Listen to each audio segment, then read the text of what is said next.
Selamat datang di channel Pemuja Malam. Jangan lupa like, share, and subscribe ya. Terima kasih.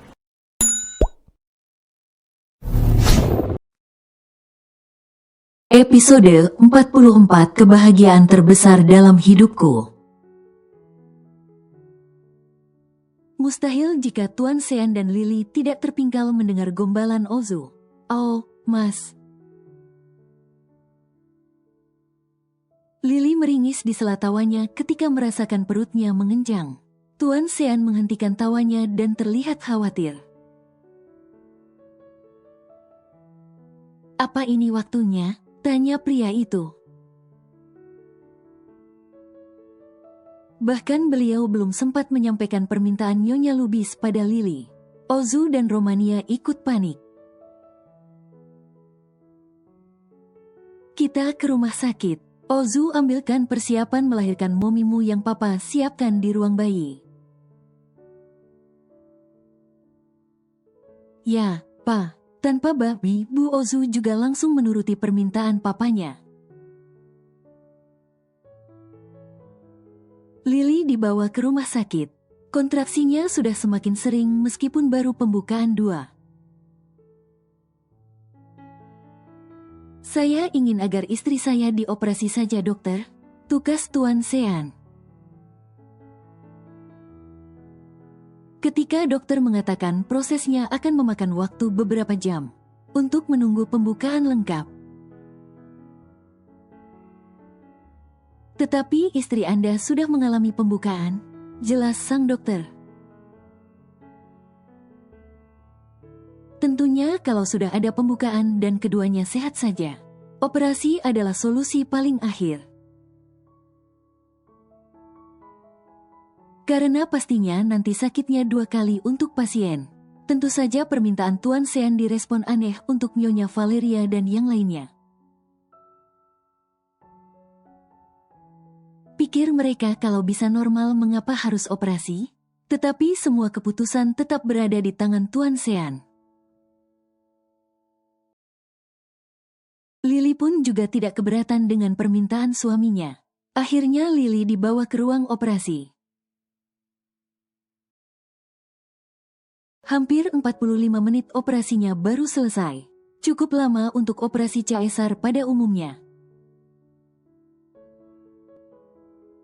Dokter menghampiri Tuan Sean yang ikut berdiri menanyakan kondisi istri dan anaknya. Kepuasan yang tepat yang Anda ambil, Pak. Seandainya memaksakan lahir normal akan sangat berbahaya untuk kondisi istri Anda. Kata dokter tersebut yang membuat Tuan Sean bingung. Plasentanya menempel dan cukup sulit diangkat. Ibu hamil dapat mengalami perdarahan hebat setelah melahirkan, akibat sebagian atau seluruh plasenta yang masih menempel. Tidak hanya perdarahan, istri Anda pun bisa terkena infeksi. Masalah pembekuan darah, gagal paru-paru, dan gagal ginjal. Beruntung Anda menyarankan operasi untuk kelahiran putra Anda. Sekarang anak dan istri Anda dalam keadaan baik-baik saja. Jelas sang dokter yang membuat Tuan Sean bisa bernapas lega. Tetapi tidak dipungkiri, ada tanda tanya besar di benaknya tentang hubungannya dengan permintaan Nyonya Lubis. Kenapa sahabat mamanya itu seolah mengetahui apa yang akan terjadi jika Lily melahirkan normal? Lily dipindahkan ke ruang rawat, sementara putra mereka dibawa ke ruang khusus anak. Semua tengah bersuka cita menyambut kelahiran putra kedua Tuan Sean. Nyonya Valeria terus saja tersenyum. Ketika ikut mengintip bayi mungil kemerahan yang masih diletakkan di ruangan khusus. 3 hari dirawat di rumah sakit, Lily dan bayinya diizinkan pulang. Mereka sedang merencanakan akikah untuk putra Tuan Sean dan Lily. Nyonya Dubi, Utgom, dan istrinya ikut hadir untuk memberikan selamat pada mereka.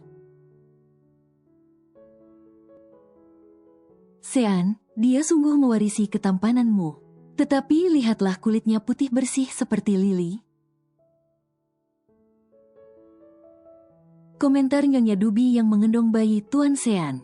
Nak, kamu tidak ingin mengendongnya agar bisa cepat nular? Nyonya Dubi menawarkan menantunya untuk mengendong anak Lily dan Tuan Sean. Tetapi wanita itu terlihat enggan. Anastasia ngak berani mah, jawab istri Utgom dengan mengangkat tangannya. Biar Utgom yang gendong, melihat penolakan istrinya Utgom langsung antusias meraih bayi kecil. Yang begitu imut untuk segera dibawa ke gendongannya. Benar yang diucapkan mamanya. Bayi Lily sangat tampan dan kulitnya memang putih pucat seperti ibunya. Canda tawa memenuhi kamar Tuan Sean bersama Lily.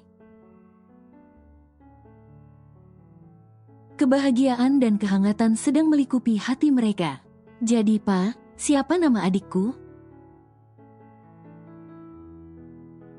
Tanya Ozu yang ternyata sama sekali belum berani untuk menyentuh saudaranya. Alfaaro Pramaja, ucap Tuan Sean yang ikut menatap putra keduanya yang masih sangat kecil. Ozu hendak protes, tetapi sepertinya urung. Apa kau memiliki usulan lain? Tanya Tuan Sean. Alfa. Lirih Ozu. Kemudian pemuda itu tersenyum. Utgom terlihat pandai menimang bayi. Saat tadi digendong oleh Utgom, baby Alfaaro terlelap tenang. Setelah diletakkan, bayi kecil itu menggeliat. Doakan agar cepat gendong cucu juga ya, Li. Tutur Nyonya Dubi pada Lily yang tengah dipeluknya. Iya, Tante, ucap Lily kikuk karena sejak tadi terlihat istri Utgom yang sama sekali tidak terlihat nyaman di antara mereka. Baby Alfaaro dibawa ke kamar khusus yang dibuatkan Tuan Sean untuk putranya. Diikuti mereka, Lily yang hampir memejamkan matanya. Setelah diminta tidur oleh Tuan Sean masih mendengar saat Anastasia merengek pada Utgom.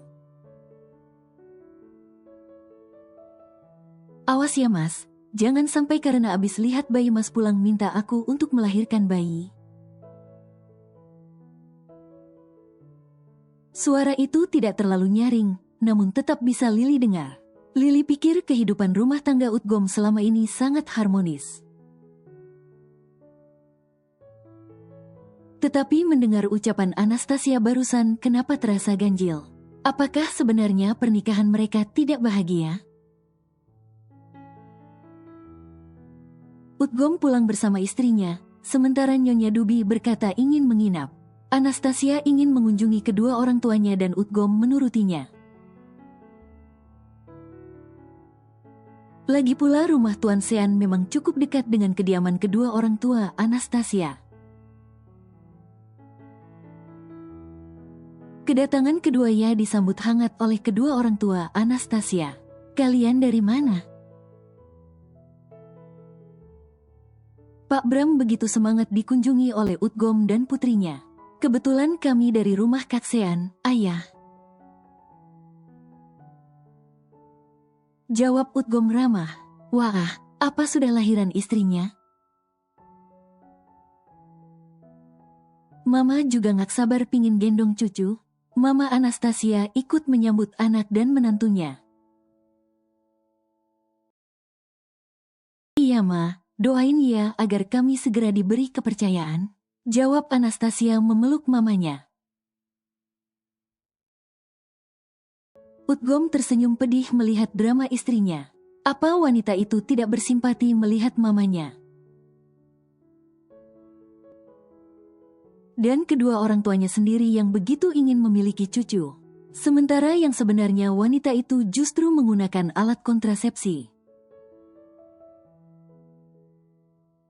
Karena belum ingin mengandung, awalnya Udgom sangat bahagia ketika menikah dengan Anastasia.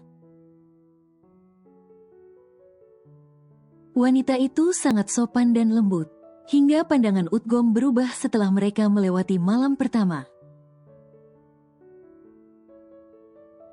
Udgom memang belum mencintai istrinya, tetapi akan terus berusaha menumbuhkan benih cintanya untuk sang istri. Tetapi yang didapat Udgom adalah kenyataan pahit, bahwa istrinya mau menikah karena bosan terkekang. Sejak menikah sikap Anastasia berubah. Memang sih dia masih sopan tetapi mulai susah diatur. Pulang pergi bersama temannya, jalan, berbelanja kemanapun yang wanita itu inginkan. Tidak peduli meskipun Udgom melarangnya, keduanya memang berumah tangga seperti pasangan pada umumnya. Namun dengan tegas Anastasia tidak ingin hamil untuk waktu dekat. Dia masih ingin menikmati masa mudanya. Itu membuat mereka selalu beralasan saat ditanya tentang anak. Sampai kapan kita akan seperti ini, Anastasia? Tanya Udgom begitu mereka sampai di kamar. Ya, sampai aku siaplah. Jawab Anastasia cuek. Kamu nggak kasihan melihat mereka yang berharap seperti itu?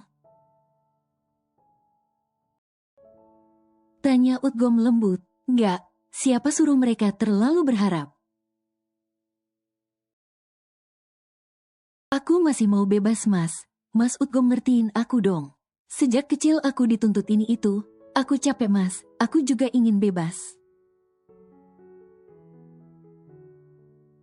Dek, memiliki anak bukan berarti kamu akan terkekang.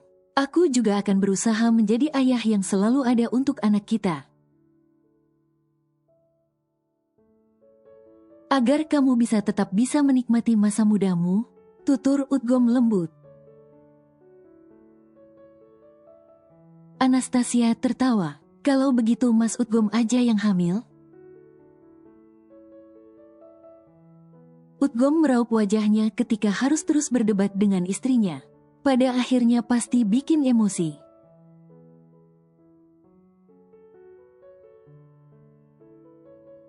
Ozu meraih tangan Lily dan mencium punggung tangannya dengan sikap hormat. Lily sangat layak untuk dihormati. Cinta dan ketulusan Lily pada papanya lah yang justru membuat Ozu semakin mengagumi wanita itu.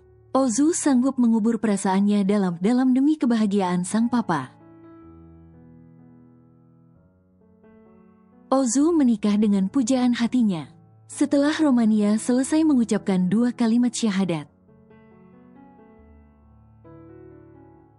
Pernikahan digelar di kediaman utama Tuan Sean, rumah kenangannya bersama Nyonya Natalia. Terima kasih sudah membersamainya, Lily. Ujar Ozu menatap 2 lelaki beda generasi tengah tertidur di ruang bermain. Aku akan menetap di Indonesia akhir tahun ini setelah segalanya selesai kuurus. Ujar Ozu tidak mengalihkan pandangannya pada papa dan adik laki-lakinya. Papamu akan sangat senang mendengarnya.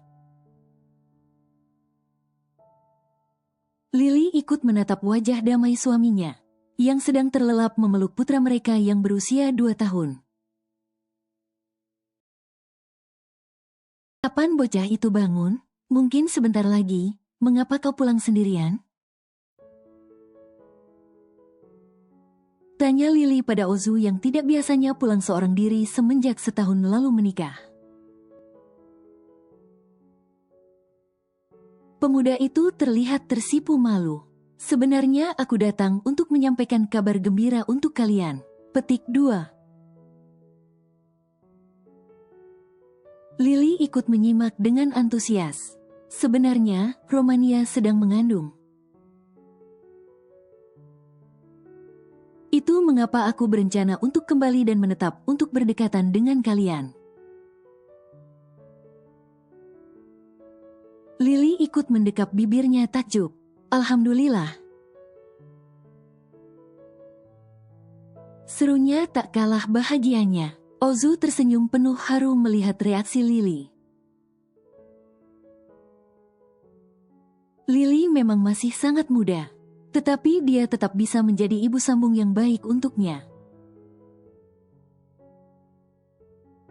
Malam itu Lily sedang bersama Tuan Sean, ketika gemuruh tawa dari Ozu dan Alvaro terdengar begitu riuh.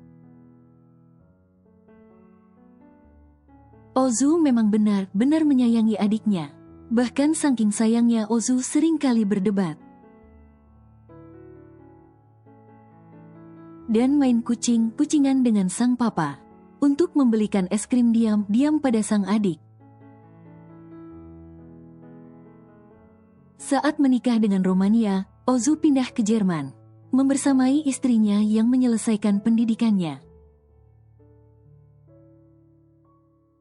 "Berbaringlah Mas, aku ingin memijit punggungmu," bisik Lily membujuk suaminya. Lily membuka tutup botol minyak untuk memijit punggung suaminya. Tuan Sean berbaring tengkurap untuk menikmati pijitan sang istri. Lily baru datang 2 hari yang lalu dari Paris. Kontrak kerjanya memang sudah selesai. Tetapi Lily masih aktif mengunjungi Nyonya Lubis. Setelah cukup lama menikmati pijatan tangan istrinya, Tuan Sean berbaring terlentang. Lily tersenyum dan menunduk untuk mencium hidung mancung Tuan Sean. "Berbaringlah." Lily menuruti perintah suaminya, membiarkan pria itu menurunkan bahu gaun tidurnya. Ketika semakin banyak melalui waktu bersama, keintiman suami istri bukan lagi sekedar kebutuhan fisik yang ingin disatukan, tapi lebih seperti satu tubuh yang sudah melebur, seperti tarikan napas dan detak jantung. Hidup dalam satu fisik dan nyawa. "Putra kita sudah besar, jangan terus mengendongnya, Mas," ucap Lily sambil mulai memijat lengan suaminya, setelah sedikit dibalur minyak pijat. "Aku masih sanggup kalau hanya mengendong Alvaro, Lee. Tetapi sudah tidak mampu jika mau mengendong mamanya," canda Tuan Sean sambil mencubit lembut pipi istrinya. "Kau adalah kebahagiaan terbesar dalam hidupku. Terima kasih untuk semuanya dan jangan bersedih untuk apapun. Meskipun nanti aku sudah tidak bersama kalian." Petik 2. Tuan Sean menggenggam tangan Lily dengan erat. "Kau tidak hanya membuatku kembali merasakan menjadi seorang ayah, tetapi kau juga memberiku cinta dan pengabdianmu. Itu suatu kebahagiaan yang tak terhingga untukku, Lee. Terlalu mudah mendapatkan orang yang mencintai di saat tubuh masih bugar dan sehat. Tapi tidak akan mudah untuk menemukan orang yang tetap mencintai di saat kondisi tidak sempurna lagi." "Mas Sean kok ngomong gitu, Mas?" buat Lily takut. Jujur Lily mencium kedua mata suaminya yang terpejam. "Apa kau tidak ingin mengatakan sesuatu padaku?" pancing Tuan Sean. "Apa, Mas?" lirih Lily. Sudah menjadi kebiasaan Lily ketika baru dari Paris datang dengan wajah berbunga. Wanita itu seperti mendapat semangat baru ketika dari sana. Selama ini Tuan Sean pikir itu karena Lily yang baru melepas rindu pada Nyonya Lubis. Tetapi pemikiran itu terpatahkan saat kemarin Alvaro ikut pergi bersama mamanya. Ada mengatakan hal yang membuat Tuan Sean tersentak oleh kenyataan yang mungkin ditutupi oleh istrinya selama ini. Apa kau tersinggung jika aku menanyakan tentang masa lalumu? Tuan Sean menatap Lily dengan seksama. Lily mengeleng.